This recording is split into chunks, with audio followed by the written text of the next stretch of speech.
Hello and welcome to section 2 of the geometry of God's chalk.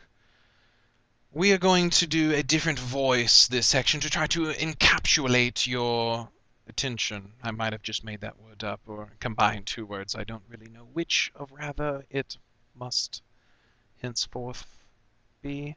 But anyway, we're going to be discussing chords, or as you Americans call it, chords, and arcs. Now, based on the title picture, what do you think a chord, or you Americans say, chord, is? We have actually talked about this, or we, as if we have actually talked before. We haven't talked before, I don't believe so. What is a chord? Well, a chord is from really one side of a circle to another. Now, let's spice things up here and go Australian now, okay? Throwing you off here, Australian. All right, now, a chord. What's a chord look like? Well, it looks like one of these things here. Now, the exact definition for your paper, and now I don't know where this New York accent's coming from here, but a chord is a segment whose endpoints are on a circle. So these two endpoints, they're on a circle.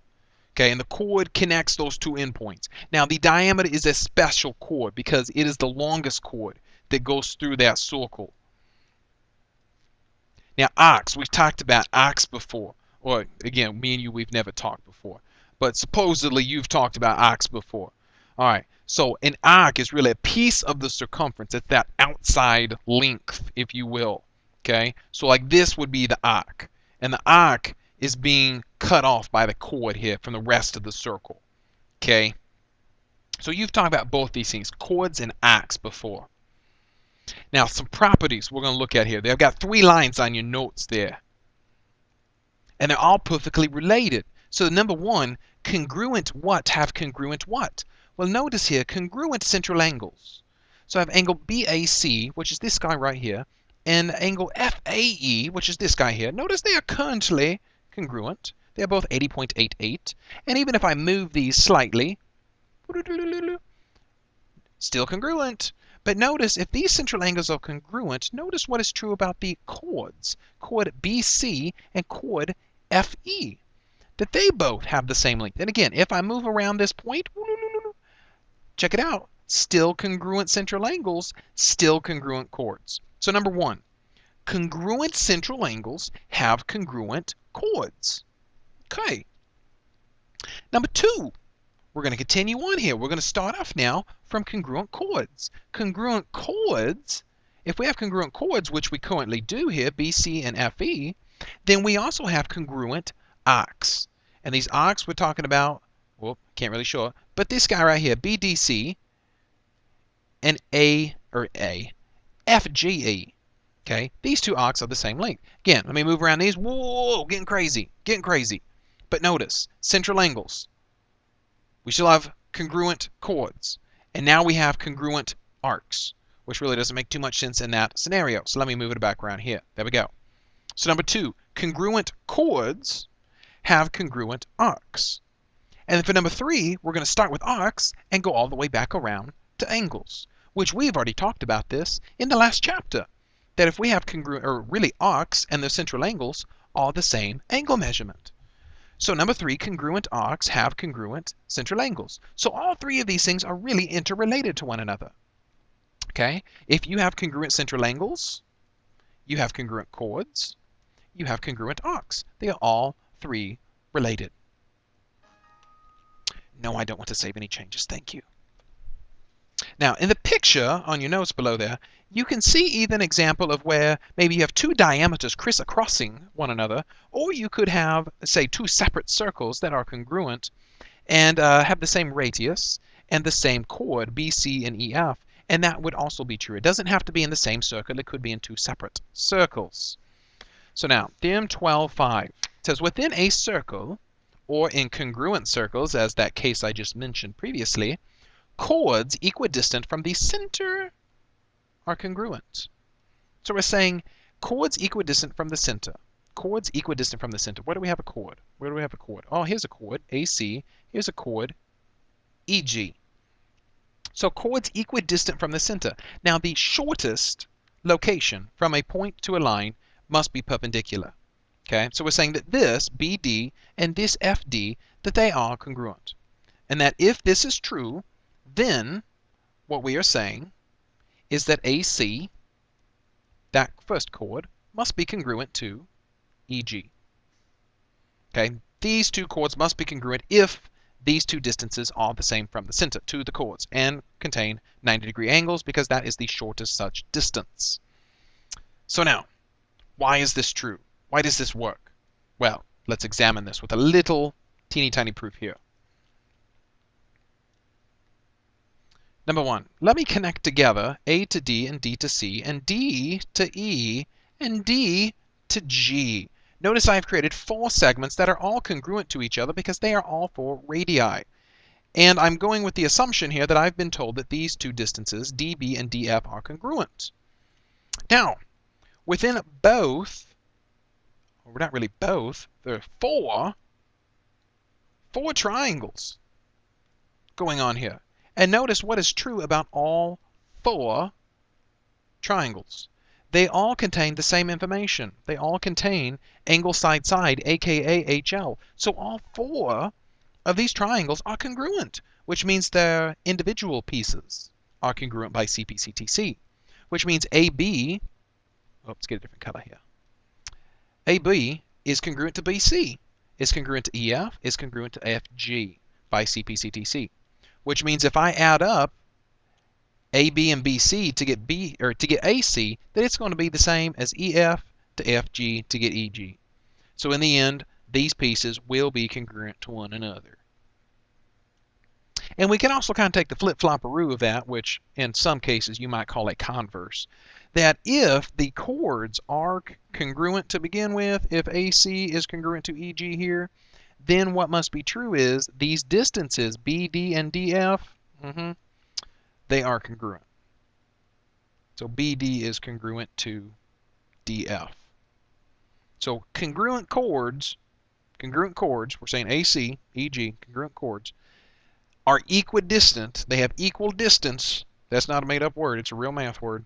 From the center. The center is D here. So we're saying that it must be true that these two pieces must be congruent. The proof looks very, very similar to the one we just looked at. So why look at it again? Really, come on. All right.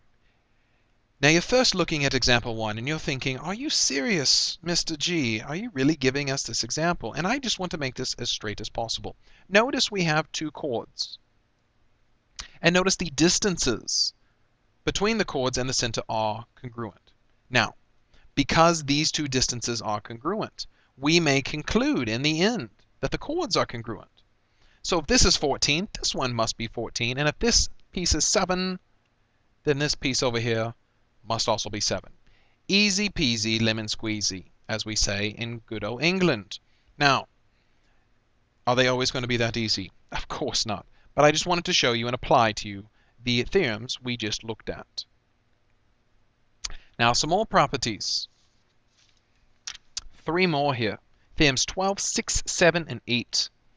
So 6 says, in a circle, a diameter that is perpendicular to a chord, where were you coming from? To a chord, blank the chord and its arcs. So a diameter that is perpendicular to a chord. So notice here, I have AC. And AC is a diameter, because there's the center. It's kind of hard to see. It's right in there. It is perpendicular, because I have 90-degree angles here, to this chord FE. So what do you think this diameter is doing to this chord and its arcs? This arc FA and this arc AE. What do you think's going on here? And if you say, well, they look kind of equal in value, you would be right. So what word can we pop in place right here? We can pop in the word, I'm coming back, don't freak out, bisect. So the diameter is going to bisect this overall chord into 2 congruent pieces. So this piece congruent to that piece, as long as we are perpendicular there, and this is a diameter. And notice that this whole arc overall, it is 130 degrees, but it is bisected to a 65 and 65 degree angle. Okay, so if you got diameter perpendicular to the chord, it's going to cut the chord in half. It's going to cut this overall arc in half. All right. Let's hizzy that. Now, for 12, 7. 12, 7. You guys ready for this? In a circle, a diameter that bisects, well, let me show it here. There we go. In a circle, a diameter that bisects a chord that is not the diameter. Chord cannot be the diameter. Cannot. Is what to the chord? So a diameter, so here's a diameter. It's bisecting the chord, and this chord is not the diameter. It is what to the chord? Well, this is kind of the flip-floppy, the converse, if you will, strategery. It is going to be perpendicular to the chord, aka we got some 90-degree angles present, which we already kind of knew that was the case.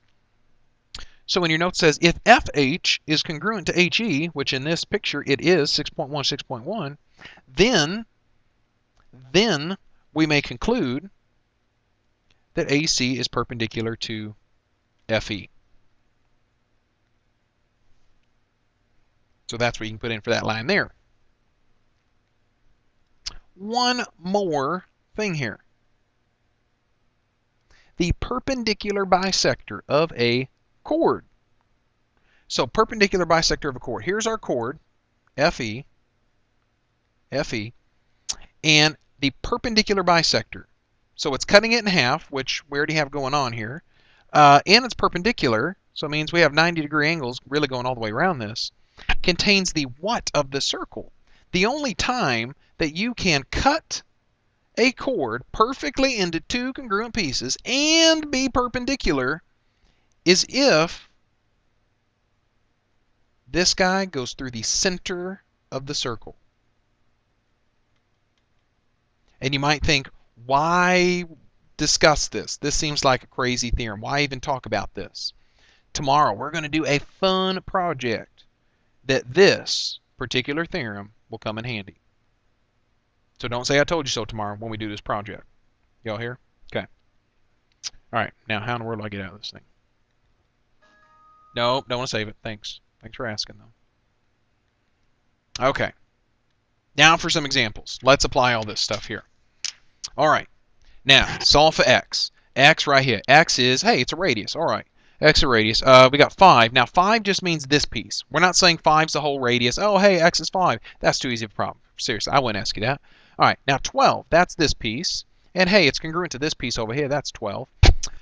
So notice a particular property we have here, that we have a chord that is being bisected.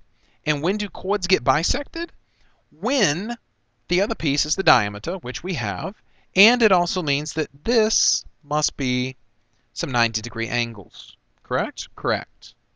So we've got over here a right triangle. Awesome. We have sides of 5 and 12. And this other missing piece, well, what could we call this missing piece? It is a radius, which is what we call x. So let's just say, hey, this x is that x. So now we can use the Pythagorean theorem. And if you're quick with your knowledge, you will know that x must be 13. It's a 5, 12, 13 Pythagorean triple. Or you may go longhand and do 5 squared plus 12 squared equals x squared. This will be 169 equals x squared. Square root of 169 is a perfect square, which is our 13. Problem complete. Now, this all relied on the fact that this chord was being bisected. And it only gets bisected by the diameter that if it is also perpendicular. So they are peanut butter to the jelly. What other scenarios might we consider here? I don't know. Bees and allergy shots, and such forth. Number 3, x over here. Again, radius. Excellent. Now notice this chord, which has whole length of 16, that it's being butted up. Shortest distance possible from the center to it is 6, and it is perpendicular. Now we mentioned earlier that this, if this is true, typically we talked about the whole diameter, but it can just be part of the diameter, okay? So we can kind of exclude the rest of the diameter and just talk about this 6, that if that's the case, then this piece is congruent to that piece. So that means this must be 8 and that must be 8. Very well. Now, before we use the Pythagorean theorem, but I don't have a right triangle here, so how can I use Pythagorean theorem? Well, quite easy there, Sherlock Holmes. Take this radius of x and let's swing it around to the other side of the circle and stop at the end of that chord, or as you Americans call it, chord, and this is also x. So we have a 6, 8 something. This is another triple, if you will. This is a 3, 4, 5 in disguise that's been doubled. So the 5 doubled makes that a 10. Problem done. And our last example. Circle A and circle B are congruent. So these two circles are exactly the same size, which means they have the same radius. CD is a chord of both circles. AB is 24. So this whole distance from here to here, 24. Perfect. Radius is 13. How long is CD? So radius is 13. What if I drew in a line from A to C to say that that is 13? And that's 13. And, well, we could say that is 13. And, hey, what do you know? That's 13. Hey, look, we've got a quadrilateral here with 4 congruent sides, which means square or rhombus. Which one is it? Not, however, I do not believe a square. We can safely say, though, it is a rhombus. Now, if AB is 24, and we want to know how long CD is. Perplexing, perplexing it is. Now, what could we do here? What could we do? What could we do to solve this thing? Ugh, I don't know. This is just so difficult. Now, property of a rhombus. Since we safely said this is a rhombus. If it's a rhombus, the diagonals were perpendicular to each other. Sweet, we can put some right angles there. And what was another property of rhombuses? The diagonals bisected each other. So if this whole thing's 24, this piece is 12, and that's 12. Wah, wah. That's really a good wah wah in Australian. So now, look here. We've got a right triangle. And we don't know this piece, and this piece has got to be the same because the diagonals bisect each other. This is a 5, 12, 13 triple again. So that means this piece down here is 5. So CD is a whole length of 10. Now that really relied on a lot of prior knowledge based on quadrilaterals. And there will probably be some other ways that we could solve this. Okay? But for now, that's how I'm going to stick to it. Maybe you can solve it much differently. You're going to at least see this problem one more time. In the future, I don't know, maybe quiz, maybe test, maybe challenge day, some other time. But good luck. That is the end of the video, and I hope you enjoyed all my voices.